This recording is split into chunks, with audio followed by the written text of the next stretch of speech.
जाऊ आपण आता.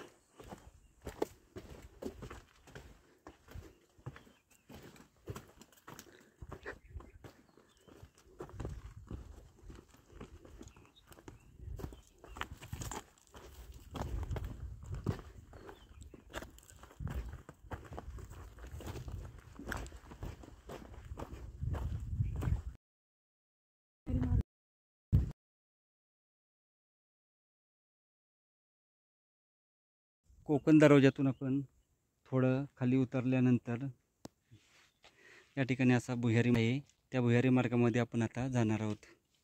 येथे हा भुयारी मार्ग आहे, येथे आपण जाणार आहे.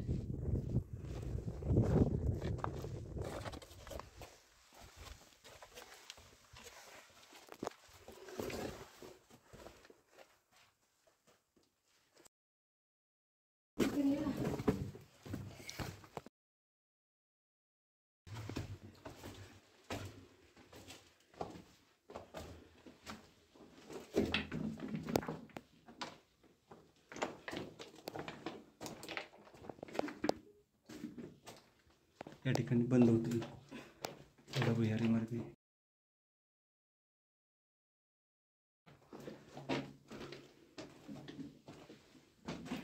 बहुतेक आता बंद केला आहे रिसेंटली, परंतु हा खूप मोठा असणार भुयारी मार्ग.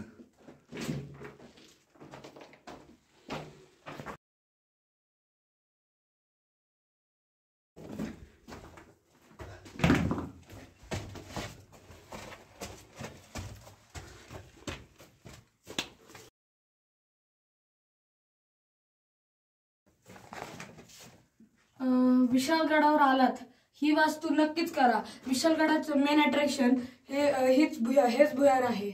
व आता आपला माचाळगड यांचा परतीचा प्रवास सुरू झालेला आहे. आपण माचाळ दुर्गावता निघालो आहे.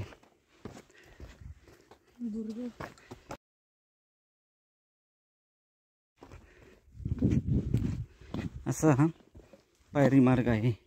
या मार्गाने आपल्याला माचाळगडावर जाण्याचा मार्ग आहे.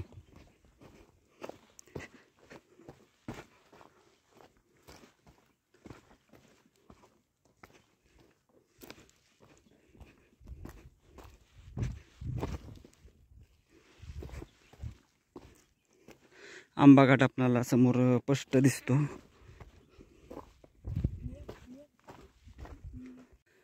आपण विशाळगडातून खाली आल्यानंतर ह्या अशा पायऱ्या आहेत व इथून पुढे आपला माचाळ. हे पहा, ही विशाळगडाची खतरनाक गुहा पाहिली आहे.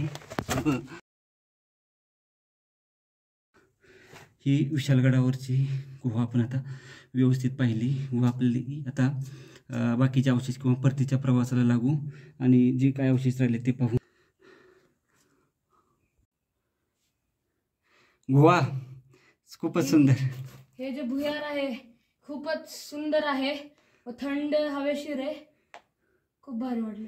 चला, हे भुयार आणि हा कोकण दरवाजा पाहून आपण आता जे सतीचा माळ, नवरा नवरी सुळके, पुन्हा राम मंदिर, नरसिंह मंदिर, रणमंडल, तोफ आणि एक मुंडा दरवाजा हे पाहण्यासाठी जाऊ.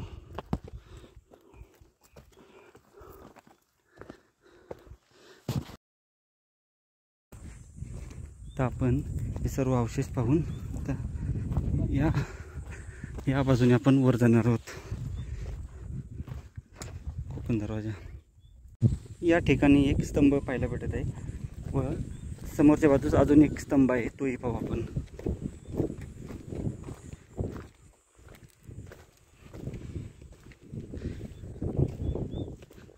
बाजूस एक स्तंभ आहे, तो पाहून येऊ. हे पहा, खूप मोठा आहे. ही विरगळ आहे. चला, त्या निमित्ताने अजून एक विरगळ पाहायला भेटली. वेगळ्याच शैलीची विरगळ पाहायला भेटत आहे. चारी बाजूला आपल्याला असं पाहायला भेटत आहे, परंतु मधल्या कप्प्यांवर काही नाही. या ठिकाणची आहे परंतु झीज झाली आहे. खालच्या बाजूस सेम आहे. ही अशी तटबंदी बुरुज पाहायला भेटत आहे. ठीक आहे, बघू एकदा माचाळ दुर्ग.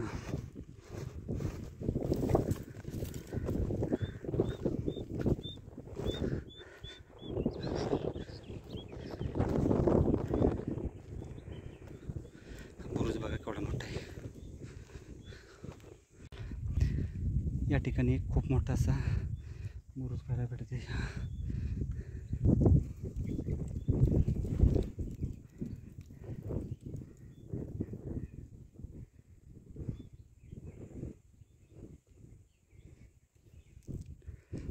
शेवटच्या भागातली ही तटबंदी व आपण आता या कोकण दरवाजाचा व इतर भागाचा निरोप घेऊन जे पुढचे अवशेष आहेत ते पाहण्यासाठी जाऊ. याचा आपण आता जाऊन तसेच वरती निघू.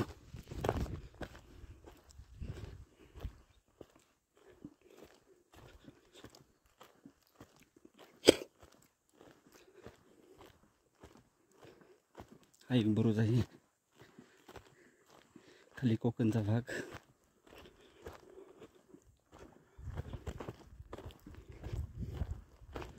अजून थोडं पुढे आल्यानंतर अजून तटबंदी पाहायला भेटत आहे. अगदी या ठिकाणापर्यंत तटबंदी आहे.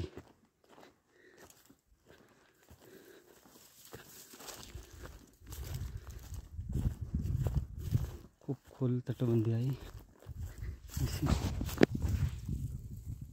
चला आपण आता आपली गड सफर पूर्ण होत आहे. माचाळगड ह्या समोरच्या टेकडीवर आहे. एक 10 मिनिटात चालत गेल्यानंतर त्या ठिकाणी बुरुज तटबंदी अवशेष आहेत. जरूर आणि जरूर पहा.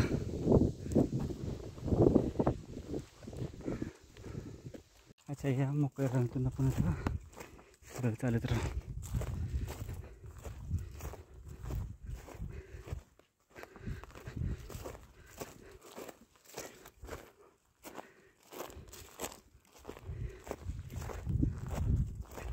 अंतिम टप्प्यातील भाग.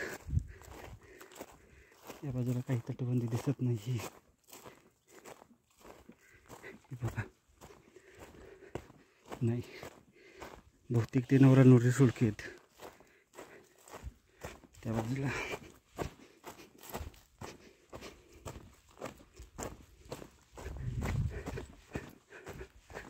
गडाच्या या बाजूची तटबंदी नाही, थोड्याफार प्रमाणात दिसते अशी. हे पहा, ते नवरा नवरी सुळके आहेत. ही अशी थोडीशी तटबंदी पाहायला भेटत आहे लांबपर्यंत.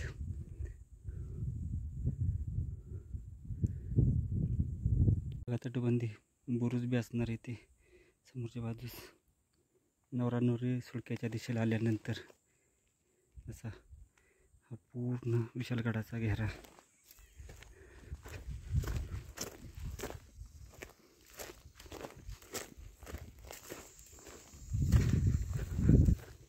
सकाळी लवकर आले तर आपल्याला किल्ला भरपूर प्रमाणात पाहता येईल.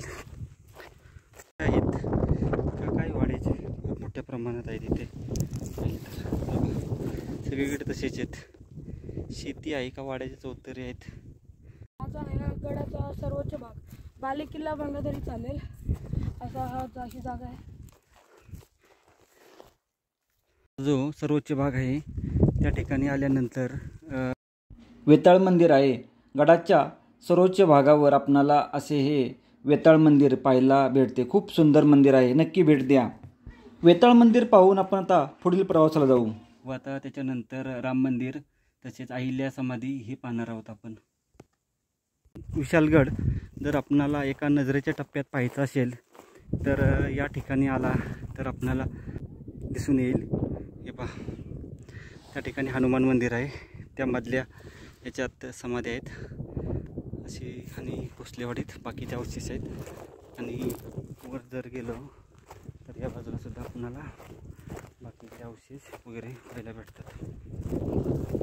कोकण दरवाजाचे म्हणजे एका ठिकाणावरून आपण सर्व वस्तू पाहू शकतो. हे बघा,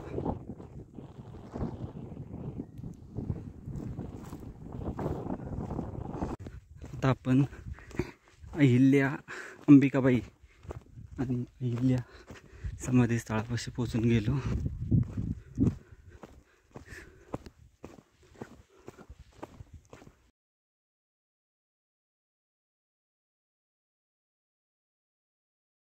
हे पहा, या ठिकाणी असल्या समाधी आपल्याला पाहायला भेटतात.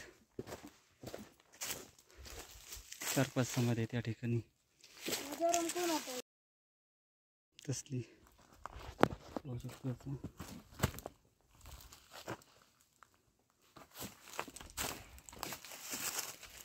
समाधी आहेत.